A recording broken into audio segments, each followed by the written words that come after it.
ভুলবো না ভোলা যায় নাকি মাহে রমজানের স্মৃতি, ভুলবো না ভোলা যায় নাকি মাহে রমজানের স্মৃতি। এই মাসেতে কত ফজিলাত, এই মাসেতে কত ফজিলাত জানো কি মুসলিম জাতি, ভুলবো না ভোলা যায় নাকি মাহে রমজানের স্মৃতি।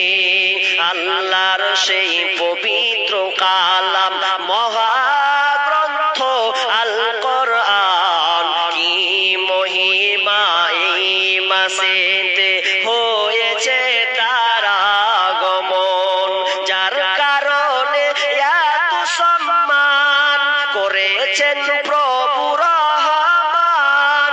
রহমত মাগফিরাতের মাস, চালাও আমলের বাতি, ভুলবো না ভোলা যায় নাকি মাহে রমজানের স্মৃতি, ভুলবো না ভোলা যায় নাকি মাহে রমজানের স্মৃতি। এই মাসটা কত গুরুত্বপূর্ণ। রমজান মাস রাখলে আমাদের কি ফায়দা আছে? বিশ্বনবী বলছেন ফিল জান্নাতি সামানিয়াতু আবওয়াবিন মিনহা, বিশ্বনবী বলছেন এই আজান আপনার রায়্যান, জান্নাতের যে 8টা দরজা আছে, এই 8টা দরজার মধ্যে এমন একটা দরজা আছে যে দরজাটার নাম হচ্ছে বাবুল ইউসাম্মাল রায়্যান। এই রায়্যান নামে একটি দরজা, এই দরজাতে কে যাবে কে যাবে কে যাবে, লা ইয়াদখুলু, কেউ যাবে না, ইল্লা সাইমুন, শুধুমাত্র যারা সিয়াম রেখেছে, যারা 12 ঘন্টা ধরে আপনার কষ্টের উপরে রেখে 45 ডিগ্রি 46 ডিগ্রি তাপমাত্রা না খেয়ে আল্লাহকে খুশি করার জন্য। কারণ এই ইবাদতটা, এই সময়টা কোনো মানুষের জন্য নয়, আল্লাহর জন্য এই সিয়ামটা রাখে। এই জন্য আল্লাহ সুবহানাহু ওয়া তাআলা তাদের জন্য জান্নাতের একটা দরজা আছে, এই রায়্যান নামক দরজা। এই দরজা দিয়ে শুধুমাত্র রোজাদার ছাড়া পৃথিবীর কেউ প্রবেশ করতে পারবে না। বিসমিল্লাহির রহমানির রহিম। ইয়া আইয়ুহাল্লাযীনা আমানু কুতিবা আলাইকুমুস সিয়াম কামা কুতিবা আলাল্লাযীনা মিন ক্বাবলিকুম লাআল্লাকুম তাত্তাকুন। আল্লাহ রাব্বুল আলামিন ঈমানদারকে সম্বোধন করে বলছেন ইয়া আইয়ুহাল্লাযীনা আমানু, হে ঈমানদারেরা, কুতিবা আলাইকুমুস সিয়াম, তোমাদের উপরে রমজান মাসের রোজাকে সিয়ামকে ফরজ করা হলো। তোমাদের উপরে এই রমজান মাসের রোজাকে ফরজ করে দেওয়া হয়েছে। কুতিবা আলাইকুমুস সিয়াম কামা কুতিবা আলাল্লাযীনা মিন ক্বাবলিকুম, এবং তোমাদের পূর্ববর্তী যারা, তোমাদের যারা চলে গেছেন তাদের উপরে রমজান মাসের রোজা ফরজ ছিল। শুধু আমাদের উপরে রমজান মাসে রোজাকে ফরজ করা হয়েছে তাই নয়, আল্লাহ আমাদেরকে স্মরণ করিয়ে দিয়েছেন তোমাদের উপরে যেমন রোজা ফরজ করা হয়েছে, শুধু তোমাদের উপরে নয়, পূর্ববর্তী তোমাদের খানদান যারা বংশ পরম্পর যারা নবী আউলিয়া তাদের উপরেও এই রমজান মাসের রোজা ফরজ ছিল। তবে এই রমজান মাসের রোজা কি তা এই আমাদের বর্তমান যেভাবে চলে সেরকম কি রোজা? না না না, এক একটা নবীর এক এক রকম সিয়ামের একটা নিয়ম জারি ছিল। যেমন নূহ আলাইহিস সালাম, নূহ আলাইহিস সালামের সময় রাসূল সাল্লাল্লাহু আলাইহি বলছেন নূহ আলাইহিস সালামের যুগে এই নবীরা তাদের সেই কম তার দলেরা রমজান রোজা রাখতো কেমন? তো ঈদুল ফিতর এবং ঈদুল আযহা বাদ দিয়ে তারা সারা বছরে রমজান আপনার কিনা সিয়াম পালন করত। শুধু তাই নাই, মুসা আলাইহিস সালামের জামানায় রোজাটা একটু ভিন্ন ছিল। বিশ্বনবী যখন মক্কা থেকে মদিনা হিজরত করলেন, হিজরত করার পর তিনি দেখতে পেলেন ইহুদিরা সিয়াম রোজা রাখছে। তাদেরকে জিজ্ঞাসা করা হলো যে তোমরা এই রোজাটা কিসের রোজা রাখছো? তারা উত্তর দিল, এই দিনটা এত গুরুত্বপূর্ণ দিন যে এই মুসার কওম অর্থাৎ এই বনি ইসরাইলের কওমটাকে আপনার জালেম থেকে নিরাপত্তা দিয়েছে, তাদেরকে জালেম শাসক থেকে বাঁচিয়ে দিয়েছেন, আর ওদেরকে মেরে আপনার কিনা তাদেরকে খালাস করে দিয়েছেন। এই জন্য এই গুরুত্বপূর্ণ একটা দিনের জন্য নবী মুসা সিয়াম পালন করেছেন। এই জন্য সে ইহুদিরা সিয়াম পালন করে। তাহলে মুসা যুগেরও আমরা রোজা দেখতে পেলাম। এভাবে করতে করতে যদি আপনি দাউদ আলাইহিস সালামের যুগে চলে যান, দাউদ আলাইহিস সালামের সময় সিয়াম আল্লাহর বিষ্ণু বলছেন আল্লাহর কাছে প্রিয় রোজা ছিল এই দাউদ আলাইহিস সালামের রোজা। এই রোজাটা কেমন ছিল? একদিন রোজা রাখতেন, একদিন করে ছাড়তেন, একদিন রাখতেন, একদিন করে ছাড়তেন। শুধু নাই, এ করতে করতে করতে করতে ঈসা আলাইহিস সালামের পূর্বে তারপরে প্রমাণ পাওয়া যায় মারিয়াম আলাইহিস সালাম তিনি বলছেন ইন্নী নাযারতু লির-রাব্বিল আলামিন, ইন্নী নাযারতু লির-রহমানি সাওমান। মারিয়াম আলাইহিস সালাম বলছেন যে আমি আল্লাহর উদ্দেশ্যে মান্নত করেছি, অতএব আমি কারো সঙ্গে আজকে কোনো কথাই বলবো না। সূরা মারিয়াম 26 নম্বর আয়াত। তার মানে এতগুলো থেকেও প্রমাণ পাওয়া যায় পূর্বের রোজা নিয়ম প্যাটার্ন একটা নিয়ম সিস্টেম ছিল, কিন্তু আমাদের মতন এই রোজাটা ছিল না। শুধু তাই নয়, তার থেকে আরো কঠিন ছিল।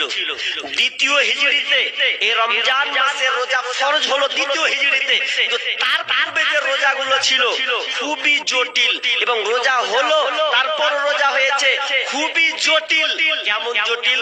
প্রমাণ পাওয়া যায় যে মাগরিবে রোজা ধরবে বা রাত্রে রোজা ধরবে, মাগরিব থেকে নিয়ে এশার মানে মধ্যেকার সময়টা, এই সময়ে খাওয়া দাওয়া করে নিল, ব্যাস ঝামেলা শেষ।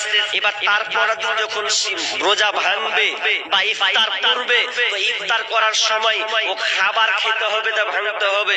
এখন যদি ওই লোকটা খাবার না খেয়ে যদি কোনো রকম যদি ঢুলে যায়, ঘুমিয়ে যায়, তাহলে ওকে আর কিছু খেতে হবে না, ও খেতে পাবে না। আবার ওকে পুরোনাই আবার ওকে একটা দিন রোজা রাখতে হবে। কত ঝামেলা, খুবই কষ্ট ছিল। কিন্তু আমাদের জন্য আল্লাহর রাসূল তিনি আমাদের জন্য সহজ করে দিয়েছেন। 12 ঘন্টা আমরা এই রোজাটাকে রাখি খুব সহজ। তাহলে আমরা ওয়াক্ত আয়াত থেকে বুঝতে পারলাম যে শুধু আমাদের উপরে ফরজ ছিল না, পূর্ববর্তী লোকদের উপরে ফরজ ছিল। কেন? আল্লাহ বলছেন লাআল্লাকুম তাত্তাকুন, আমি তোমাদেরকে আল্লাহ ভীরু বানাবো, তোমরা মুত্তাকি হবে, তাকওয়াবান হবে। এই জন্য আমি তোমাদের উপরে এই রমজান মাসের রোজাকে ফরজ করে দিলাম। তাহলে রমজান মাসের রোজা আমাদেরকে ধরতেই হবে, কোনো বাহানা কিন্তু আমাদের চলবে না।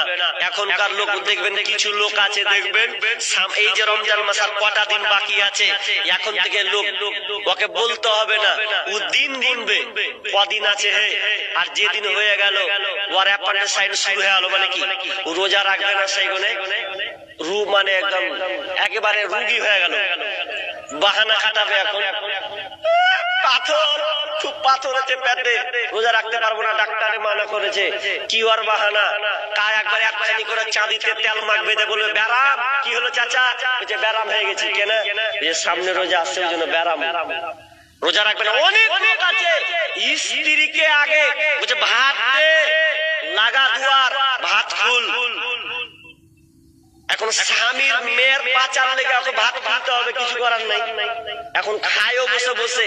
আপনাদের এলাকায় দিকে নাই, আমাদের বাড়ির পাশে এরকম আছে, ওর স্বামী ওর স্ত্রীকে বলছে ভাত দে, না তো ঠোঁট না উড়িয়ে দেবো, ভাত দে। এখন কি করবে? স্বামীর মেয়ের কথা সহ্য করবে? ভাত খুলে দিতে হচ্ছে। এখন রোজার দিনও ভাত আরাম খাচ্ছে। শুনেলেন আল্লাহ সুবহানাহু ওয়া তাআলা যারা সফর করবেন কিংবা রোজা কোন ক্রমে রাখতে পারবেন না, অসুস্থ, সে পরে রেখে দিবে। কিন্তু যারা বাহানা করবে যে আমি রোজা রাখতে পারবই নাই, তাদের শুনেলেন আল্লাহ তাআলা বলছেন ফিদিয়াতুন তুআমুল মিসকিন। কি করতে হবে? রোজা যদি রাখতে না পারো তাহলে ওই প্রতিদিন জয়টা পারবে না তো একটা মিসকিনকে অন্নদান খাবার দিতে হবে। তা আপনার দিনে কত টাকা খরচা হয়? যদি আপনার দিনে 100 টাকা খরচা হয়, ধরেলেন তিন বেলায় 200 টাকা যদি তিন বেলার ভাত যদি আপনার খরচ হয়, তাহলে একদিনে খাবার মিসকিনকে দিতে হবে। তাহলে 200 টাকা দিলে অন্তত আপনাকে, আর আমি 100 টাকায় ধরছি, 100 টাকা ধরলেও 30টা যদি রোজা আপনি না রাখেন যে আমি পারবো না, সামনে পারবো না, পরেও গেলু, তাহলে আপনাকে মিসকিনকে ওই কি করতে হবে? 3000 টাকা ফেলে দিতে হবে। এখন 3000 কথা যখন শুনবে তখন দেখবেন টাটকা হয়ে যাবে, টাকা দিতে যাব না, রাখি কষ্ট করে, টাকাটি খামখা দিব আমি? জি না, মাপ নাই, আপনাকে রাখতে হবে। বিশ্বনবী বলছেন, আল্লাহ রাসূল মিম্বারে উঠলেন, মিম্বারে উঠে প্রথম ধাপ আমিন, দ্বিতীয় ধাপ আমিন, তৃতীয় ধাপ আমিন। সাহাবীরা তো আশ্চর্য হয়ে গেলেন যে আল্লাহ রাসূল এটা আবার কেমন হলো? এতদিন খুতবা দিলে, এতদিন মিম্বারে উঠলে কোনোদিন এরকম তো শুনলাম না। সাহাবীরা প্রশ্ন করছেন, মা কুনতা হাদা তাসনাউ হাদা, ইয়া রাসূলুল্লাহ আপনি এই রকম কেন করলেন? আপনাকে তো আমরা কোনদিনের আগে কোনদিন দেখলাম না। এবার বিশ্বনবী বলছে, ও আমার সাহাবীরা, এই মাত্র জিবরিল আমিন এসেছিল, আমি যখন প্রথম সিঁড়িতে পা দিলাম, তো পা দেওয়ার পর তিনি একটি জিবরিল আমিন এসে বলল, যে ব্যক্তি বিশ্ব নবীর নাম শোনার পর, যে ব্যক্তি বিশ্ব নবীর নাম শোনার পর এক কথায় আমার নাম শোনার পরে দরুদ পড়ল না, ওই ব্যক্তিটা ধ্বংস হয়ে যায়। ধ্বংস কে? আল্লাহ রাসূলের নাম শুনলো, নাম শোনার পর আপনি করে বসে আছেন, দেখবেন অনেক লোক জুম্মার খুতবা শুনে মসজিদে কতবার মৌলবীতে যে বলে মুহাম্মদ, আর আপনি খেলাল খাবেন। যেমনি কোন কেউ আপনার সামনে মুহাম্মদ শব্দটা নেবে, তখন আপনাকে বলতে হবে কি সাল্লাল্লাহু আলাইহি ওয়াসাল্লাম। যদি না বলেন কি হবে? বদদুয়া। আমার বদদুয়া লয়, নবীর বদদুয়া। কি? আমিন বলা মানে যে নবীর নাম শোনার পর দরুদ পড়ল না, ওই ব্যক্তিটা ধ্বংস হয়ে যায়। নাম্বার 2, 2 নম্বর সিঁড়ি পাম। এবার বলছেন তৃতীয় কেন আপনি বললেন? তো আল্লাহ রাসূল বলছেন, ও সাহাবীরা, জিবরিল আমিন বললেন, যে ব্যক্তি তার মা বাপকে পেল, মা কিংবা বাপকে পেয়েছে, কিন্তু এই বাপ মাকে পাওয়ার পর বাপ মায়ের সেবা করে জান্নাত নিতে পারল না, ওই ব্যক্তিটা ধ্বংস হয়ে যায়। মা বাপ বেঁচে আছে, বাপ মায়ের খিদমত করতে পারলে না, মা বাপ তার উপরে অসন্তুষ্ট, নারাজ হয়ে আছে, তাহলে তুমি জেনে নাও তোমার মতন হতভাগা পৃথিবীতে কেউ নাই। মা বাপ বেঁচে আছে, মা বাপ তোমার ব্যবহারে কষ্টে জীবন কাটায়, আর তুমি এক রাস্তা দিয়ে মসজিদে নামাজ পড়বে আর আল্লাহ বিল্লাহ করে বেড়াবে, আর বাপ মাকে তুমি কষ্ট দেবে। ওরে নাদান, শুনে লাও, তোমার জন্য বিশ্বনবী বদদুয়া দিয়েছেন, তুমি ধ্বংস হয়ে যাবে, তুমি ধ্বংস হয়ে যাবে। কারণ বাপ মাকে নারাজ করে তুমি দুনিয়ার বুকে চলতে পারো না। যদি বাপ মা নারাজ হয়, আমি তো মা বাপের ব্যাপারে আপনাকে আলোচনা করব না, তবে শুনেলেন কোরআনে যতগুলো আয়াত আছে, কোরআনে আল্লাহ যত বিষয় আলোচনা করেছেন, আমার ক্ষুদ্র জ্ঞানে, আমার বিভিন্ন বই রিসার্চ করে আপনাকে যা পেয়েছি আপনাকে বলছে, কোরআনে মা বাপের ব্যাপারে একটা একটা একটা করে যত বর্ণনা করেছেন, বুঝিয়ে দিয়েছেন। এই রকম কোন বিষয়ে অন্য কোন বিষয় এতটা একটা একটা করে বোঝানো হয়নি। কারণ মা বাপ এত দামি জিনিস যে বাপ মা যদি নারাজ হয়ে যায়, তাহলে আপনি ধ্বংস ধ্বংস, এবং আপনার কোন ইবাদত আল্লাহর কাছে গ্রহণযোগ্য হবে না। এই জন্য আপনাকে এই বাপ মায়ের খিদমত আপনাকে করতে হবে, কারণ বাপ মায়ের অবদান এতটা আছে। তুমি যেদিন বিবাহ করবে, তোমার যখন বাড়িতে সন্তান আসবে, সেদিন তুমি বুঝতে পারবে বাপ মা কাকে বলা হয়। জীবনের মূল কষ্ট মায়ের প্রসব বেদনায়, সাত আসমান সাত জমিন তখন মায়েরই মাথায়। আমার সুন্দর মুখ দেখে মায়ের, আমার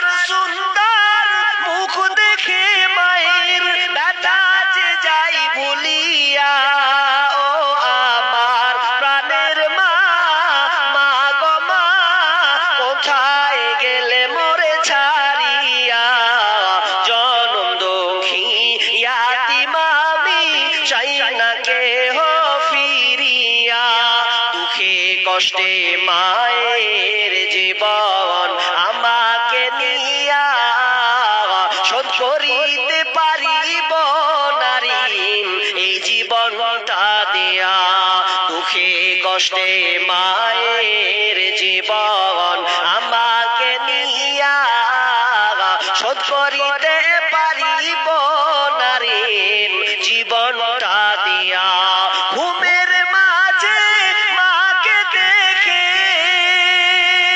ঘুমের মাঝে মাকে দেখে কষ্টে যাই বুক ফাটিয়া ও আমার প্রাণের মা মা গো মা কোথায় গেলে মোরে ছাড়িয়া জনম দুঃখী ইয়াতিম আমি চাই না কেহ ফিরিয়া। তাহলে বাপ মায়ের আপনাকে খিদমত করতে হবে। বিষ্ণু বললেন যার বাপ মা আছে আর বাপ মায়ের খিদমত করে জান্নাত নিতে পারলো না সে ব্যক্তিটা ধ্বংস হয়ে যাক। নাম্বার 3, যে ব্যক্তি রমজান মাস পেল কিন্তু রমজান মাস পাওয়ার পরে তার গুনাহকে মিটিয়ে নিতে পারলো না ওই ব্যক্তিটা ধ্বংস হয়ে যায়। তাহলে এই রমজান মাসকে আপনাকে খুব গুরুত্ব সঙ্গে দিতে হবে। কি কি করলে আমার এই রমজান মাসটা পুরো মোকাম্মাল হবে, আমি কামিয়াব হয়ে যাব, এই তালাশ আপনাকে করতে হবে। কদিন আলোচনা করলাম রমজান মাসের প্রস্তুতি সম্পর্কে, মিনিমাম 4টা দিন আলোচনা করেছি। আজকে আলোচনা করছি রমজান মাসের গুরুত্বটা কতটা আছে, রমজান মাসে কি আল্লাহ তাআলা রেখেছেন। আল্লাহ তাআলা একটা একটা করে বলছেন। যেমন আল্লাহ বলছেন শাহরু রমাদান الذي أنزل فيه القرآن, এই রমজান মাসে আল্লাহ তাআলা কোরআনকে অবতীর্ণ করেছেন। এই রমজান মাসে কোরআনকে আল্লাহ তাআলা অবতীর্ণ করেছেন। শুধু তাই নয়, এই রমজান মাসে এমন একটা দিন আছে, এমন একটা রাত আছে যেই দিনটা এত গুরুত্বপূর্ণ। আল্লাহ তাআলা বলছেন ইন্না আনজালনাহু ফি লাইলাতিল কদর ওয়া মা আদরাকা মা লাইলাতুল কদর লাইলাতুল কদরি খায়রুম মিন আলফি শাহর। এই রমজান মাসে এমন একটা দিন আছে, এমন একটা সময় আছে, যেই দিনটা যেই মাসে এমন একটা দিন আছে হাজার মাসের চেয়ে উত্তম, আর হাজার মাসের চেয়ে এত উত্তম আপনার তো আয়ুতে কুলাবে না, আপনি কয় বছর বাঁচবেন। অথচ এই একটা দিন যে আপনার হাজার মাসের চেয়ে উত্তম আছে। শুধু তাই নয়, আল্লাহ সুবহানাহু ওয়া তাআলা যখন রমজান মাস যখন আগমনের প্রথমে যেমন শুরু হয়ে যাবে, প্রথম দিন যখনই পড়ে যাবে তখন আল্লাহ রাসূল বলছেন ইজা দাখালা রমাদান ফুতিহাত আবওয়াবুস সামা। যখন রমজান মাস চলে আসে তখন আসমানের দরজাগুলোকে ওপেন করে দেওয়া হয়। ওয়া কুল্লিকাত আবওয়াবাল জাহান্নাম, এবং জাহান্নামের দরজাগুলোকে বন্ধ করে দেওয়া হয়। ওয়া সুলসিলাতিশ শায়াতিন, এবং শয়তানকে জিনজির দিয়ে বাঁধা হয়। কেন কেন কেন শয়তানকে জিনজির দিয়ে বাঁধা হবে কেন? আল্লাহ তো বলে দিয়েছেন লাআল্লাকুম তাত্তাকুন, ওরে আমার বান্দারে তোদেরকে আমি মুত্তাকি বানাবো। এই জন্য মুত্তাকি বানাবো, এটা একবার পেটে একটা তো মুত্তাকি বানাবেন।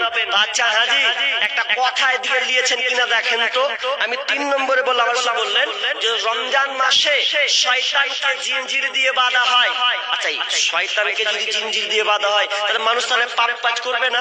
তো এরপর তো মানুষ পাপ করে কি করে না? করে না? অনেক লোক চুরুক চুরুক করে লুকিয়ে লুকিয়ে বেরি টানে, চুরুক চুরুক চা খায়। হাজি শয়তানকে যদি জিনজির দিয়ে বেঁধেই দিলে ও লোকটা এমন কাজ করতে গেল কিনা ফিরে আসতো? প্রশ্ন আসবে কি আসবে না? আসবে তো আসবে। তো অত আপনাকে লজিক দিব না, একটা সামান্য একটা উদাহরণ দিই। কি উদাহরণ? আপনারা জাকির নায়েকের লেকচার শুনেন? শুনেন কিনা? ডক্টর জাকির নায়েক লেকচার শুনেন? তো ডক্টর জাকির নায়েকের এরপর একটা প্রশ্ন আছে যে শয়তানকে জিনজির দিয়ে বাঁধা হয় তো মানুষ অপরাধ করে কেন, খারাপ কাজে আবার হাত লাগায় কেন? তো তিনি শর্টকাটে, কত বিচক্ষণ লোক ছিলেন যে শর্টকাটে তিনি উত্তর দিচ্ছেন। আচ্ছা বাঘ বাঘ খাঁচার মধ্যে থাকে তো নাকি? বাঘ খাঁচার মধ্যে আছে। এখন ওই বাঘটা খাঁচার মধ্যে আছে, ওই খাঁচার মধ্যে থেকে এখন আপনি যদি ওই বাঘটার সামনে এসে দাঁড়ান, খাঁচার সাইডে আপনি এসে দাঁড়ান, আপনি যদি তার কাছাকাছি হয়ে যান তাহলে দেখবেন বাঘ আপনাকে কিন্তু আক্রমণ করার চেষ্টা করবে। যদিও বের হতে না পারে, যদি আপনাকে মৌকা পেয়ে যায় তাহলে তৎক্ষণাৎ আপনাকে ধরে ফেলবে, কারণ বাঘ একটা হিংস্র প্রাণী, ও আপনাকে পেলে কিন্তু ছাড়বে না। তো আপনি ওই বাঘটা খাঁচাবন্দি বাঘটার কাছে যদি আপনি কাছাকাছি যান তাহলে বাঘটা আপনাকে ধাওয়া করবে পাওয়ার জন্য, খাবার জন্য।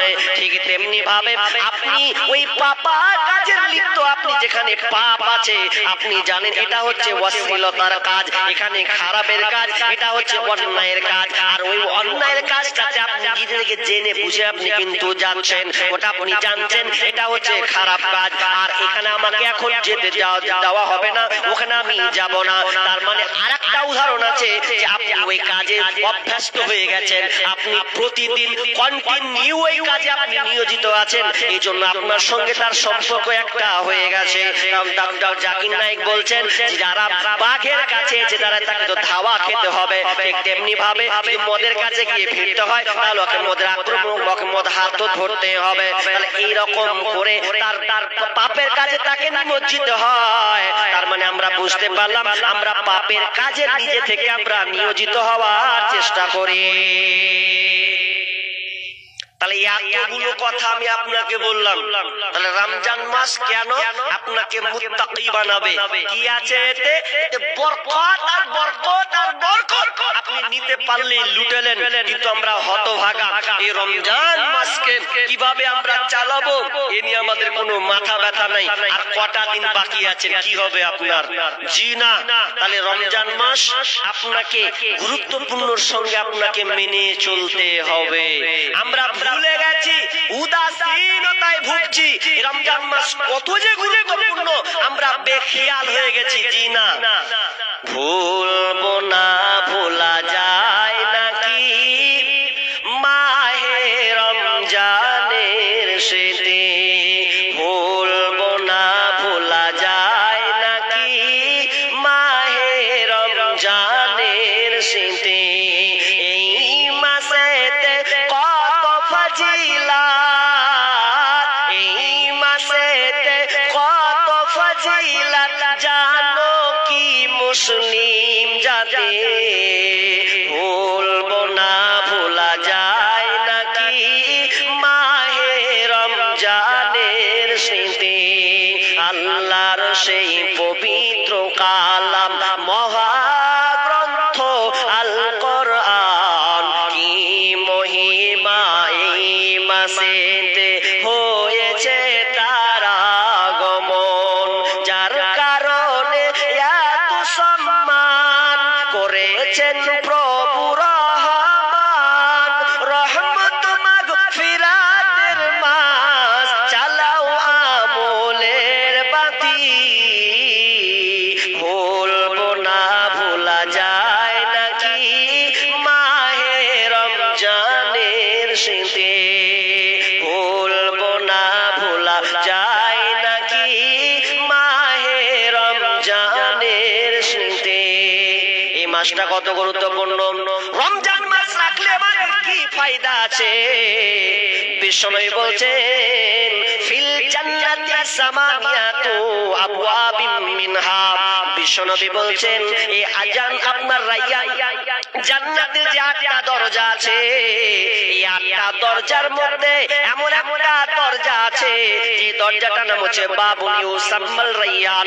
এই রায়্যান নামে একটি দরজা, এই দরজাতে কে যাবে, কে যাবে, কে যাবে? লা ইয়াদখুলু, কেউ যাবে না, ইল্লা সাইমুন, শুধুমাত্র যারা সিয়াম রেখেছে, যারা 12 ঘন্টা ধরে আপনার কষ্টের উপরে রেখে 45 ডিগ্রি 46 ডিগ্রি তাপমাত্রা না খেয়ে আল্লাহকে খুশি করার জন্য। কারণ এই ইবাদতটা, এই সময়টা কোনো মানুষের জন্য নয়, আল্লাহর জন্য এই সিয়ামটা রাখে। এই জন্য আল্লাহ সুবহানাহু ওয়া তাআলা তাদের জন্য জান্নাতের একটা দরজা আছে, এই রাইয়ান নামক দরজা। এই দরজা দিয়ে শুধুমাত্র রোজাদার ছাড়া পৃথিবীর কেউ প্রবেশ করতে পারবে না। বাংলাদেশের এক মানে বয়স্ক লোক, একটা খেটে খাওয়া মানুষ, তিনি রাস্তা দিয়ে যাচ্ছেন, তো যেতে যেতে যেতে একটা সাংবাদিক দাঁড়িয়ে একটা বোতল নিয়ে আছে হাতে, জলের বোতল, আর প্রখর রোদ। এমন সময় লোকটা বলছে, বাজি দাঁড়ান দাঁড়ান। কি বলছে, আপনি রোজা আছেন? যে রোজা আছি। তো রোজা যখন আছেন তো আমার একটা কথা, কি আমার বোতল দেখতে পাচ্ছেন হাতে? দেখতে পাচ্ছি। বলছে, এই বোতলটা গটগট করে পানিটা খান, খান, আপনাকে পুরস্কার দেবো, 1000 টাকা দেবো, নয় আপনাকে 5000 টাকা দেবো, খালি খান। লোকটা উত্তর নেবেন, যখন বলেছে 5000 টাকা দেবো, আপনি এক ঢোক খেলেন। বলছে, রোজা তো 12 মাসের জন্য নয়, 12 মাসে একটা মাস আমাদের জন্য রোজাকে ফরজ করেছেন। আর কষ্টের সঙ্গে সারা বছর ধরে যতক্ষণ আমার জ্ঞান হয়েছে ততদিন পর্যন্ত সিয়াম পালন করে। তুমি কে? তুমি 5000 কেন? তুমি যদি আমাকে গদি গদি টাকাই না আমাকে বল দাও, আর সামনে এসে বলো এক ঢোক পানি খাও, সিয়ামটাকে ছেড়ে দাও, তা আমি কিয়ামত হয়ে গেলেও এই পানি আমি পান করব না, কারণ আমি আল্লাহর জন্য এই রোজাটা রেখেছি। তোমার টাকা নিয়ে আমার কোনো ফায়দা নাই। এই রোজা তাহলে কার জন্য? আল্লাহর জন্য। এটা সত্যি আল্লাহর জন্য। পৃথিবীতে ইবাদত অনেক আমাল আছে, লোক দেখানি হয়, কিন্তু এই ইবাদতটা লোক দেখানি হয় না। কেন হয় না আপনাকে বলি, মানুষ কষ্ট করেই রাখে। উদাহরণস্বরূপ ধরেন আজকে কালকে একটা রোজা আপনি রাখবেন, রোদ প্রখর রোদ, থাকা যায় না, এরপরে আপনাকে ভালো লাগে না। এখন আপনি ঘরে ঢুকলেন, ঘরে ঢুকে দুয়ারকে লাগিয়ে দিলেন, ভালো লাগে না, কি করি, এত ছটফট ছটফট মনে কিছু খেলি, একবার ফ্রিজ টানছে। আচ্ছা, ফ্রিজে টেনে তো অনেক খাবার আছে না, নাই ঠান্ডা পানি, এখন যদি আমি খাই আমার জান ঠান্ডা হয়ে যাবে রে। এখন ঘরে দেখলেন কেউই নাই, সব বাইরে, আপনি ঘরে একা, তা আপনি বলেন তো আপনি খেতে পারবেন কি পারবেন না? পারবেন তো? একা পারবেন না, লুকিয়ে কেউ দেখবে না, তো কখনো একবার বিসমিল্লাহ করে মেরে দিলেন, খেয়ে আবার চিটপাটাং হয়ে গেলেন। কিন্তু না, হাজার রৌদ্রের মধ্যে আপনি ব্যবসায়ী মানুষ, যদি আপনি গোসল করেন, যদি ওপর দিয়ে আপনার পানিটা ওপরে, আর আপনি বদনা দিয়ে বালতি পানি নিয়ে যদি আপনি ঢালেন, এরপরেও যদি আপনি মনে করলেন কপ করে একটু গিলে নেবো, কে দেখতে পাবে, কিন্তু এরপরেও আপনি খান না, বারবার মুখে ঢুকলে ওই মুখ থেকে আপনি বারবার ফেলে দেন। কারণ আমি এই রোজাটা কোনো মানুষের জন্য রাখিনি, স্বয়ং আমি আল্লাহর জন্য এই রমজান মাসে রোজা রেখেছি। আর এই রোজাদারের জন্য আল্লাহ তাআলা স্পেশাল করে একটা দরজা বানিয়েছেন, জান্নাতেরই 8 দরজা, রাইয়ান নামের একটি দ্বার, সেই দ্বারেতে যাবে কেবল যারা আল্লাহর রোজাদার। জান্নাতেরই 8 দরজা, রাইয়ান নামের একটি দ্বার, সেই দ্বারেতে যাবে কেবল যারা আল্লাহর রোজাদার। রোজাদারের মুখের ঘ্রাণ বৃক্ষ নাভির খুশবু সমান, তাই তো এদের এত আদর করেন প্রভু রহমান। ভোরের আগে নিয়ত বান্ধ, ভুল করো না মুসলমান। ইসলামেরই পাইগাম নিয়ে আসে ধরায় রমজান। ভোরের আগে নিয়ত বান্ধ, ভুল করো না মুসলমান। তাহলে রোজা আমাদেরকে রাখতে হবে। আরো হাদিস এখানে থেকে যাচ্ছে, একটা হাদিস, তবে আপনাকে শর্টকাট কথা বলি। আপনি যে এত কষ্ট করে রোজা রাখছেন, রোজার নিয়ত কিন্তু আপনাকে গালাতে রাখলে হবে, ঠিক রাখতে হবে। কারণ এই রোজার অন্তর ভেতরটা আল্লাহ তাআলা দেখবেন তো আপনি কোন উদ্দেশ্যে রাখছেন। শুধু কি একটা মাসের জন্য আপনি রেখে দিলেন, না আপনাকে সংশোধন হতে হবে কি নিয়তে আপনি রাখবেন। হাদিসে নাই মান শামা রমাদানা ঈমানাও ওয়া ইহতিসাবা গুফিরা লাহু মা তাকদ্দামা মিন যামবি। তাই তো এই হাদিসটা মুলবির মুখে শুনবেন, সামনে আসছে। তো এটা দুইটা শর্ত আছে, একটা ঈমান। আমার আগের পূর্বের বক্তা তিনি শিরক সম্পর্কে আলোচনা করেছেন, তার মানে ওখানে ঈমান বিষয় লুকিয়ে আছে। আমি ওটার বলছি না, আপনাকে ঈমানকে আগে ঠিক করতে হবে, বামানা ইখলাস নিয়ত আপনাকে শুদ্ধ করতে হবে, আখলাক আপনার এই নিয়তটা পরিশুদ্ধ করতে হবে। আপনি কি হিসাবে রাখছেন, শুধু কি একটা মাস থেকে পালিয়ে যাবেন? না, এই জন্য না। কারণ আল্লাহ তাআলা রাসূল বলছেন ইন্নাল্লাহা লা ইয়ানজুরুহু ইলা সুওয়ারিকুম ওয়া আমওয়ালিকুম। আল্লাহ তাআলা তোমার সৌন্দর্য এবং তোমার মাল সম্পদের দিকে তাকাই না, কিসে তাকাই? ওয়ালাকিন ইলা কুলুবিকুম ওয়া আমালিকুম। আল্লাহ রাসূল বলছেন আল্লাহ তাআলা দেখেন তোমার কলব, তোমার অন্তর, তোমার অন্তরটা দেখে, এবং তোমার কাজটা, তোমার কাজের নিয়তটা কি আছে এটা আল্লাহ তাআলা দেখেন। তাহলে আপনার নিয়তটাকে আপনাকে ঠিক করতে হবে। দেখবেন অনেক লোক রমজান মাসে এত কষ্ট করে রোজা রাখে, অথচ দেখবেন রোজা রাখা অবস্থায় মিথ্যা কথা বলে, কি বলে না? বলে তো, মিথ্যা কথা বলে না? এত মিথ্যা কথা বলে, আল্লাহু আকবার। ব্যবসায়ী মিথ্যা কথা, প্রেমিক প্রেমিকাকে মিথ্যা কথা বলে না? মিথ্যা কথার 6 লাখ চলছে। মাল্লাম ইয়াদা কাওলা যুর, রাসূল সাল্লাল্লাহু আলাইহি ওয়াসাল্লাম বলছেন যে ব্যক্তি মিথ্যাকে ছাড়তে পারলো না, ওয়া আমালা বিহি, এবং তার দৈনন্দিন যে কাজটা, খারাপ কাজ, এগুলোকে সে কি করতে পারে না, ছাড়তে পারলো না, তাহলে তার না খেয়ে থাকার কোনো কল্যাণ নাই, না খেয়ে থাকার কোনো ফায়দা নাই। অতএব আপনি রোজা আছেন, মিথ্যা কথা বলবেন না। অথচ দেখবেন মিথ্যা কথা কাতে হয়, মোবাইলে হয় না? মোবাইলে মিথ্যা কথা হয়তো নাকি? মোবাইলে এত মিথ্যা কথা আপনি বলেন। এই মোবাইল নাম হলো মোবাইল চৌধুরী। এই মোবাইলটার নাম হচ্ছে মোবাইল চৌধুরী। এই মোবাইল দিয়ে অহরহ মিথ্যা কথা বলা হয়। কত যে আপনি মিথ্যা কথা বলেন তার সীমা নাই।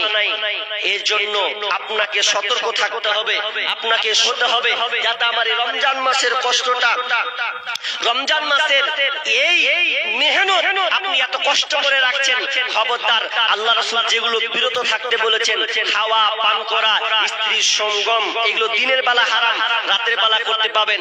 কিন্তু যদি আপনি দিনের বেলায় করে দেন তাহলে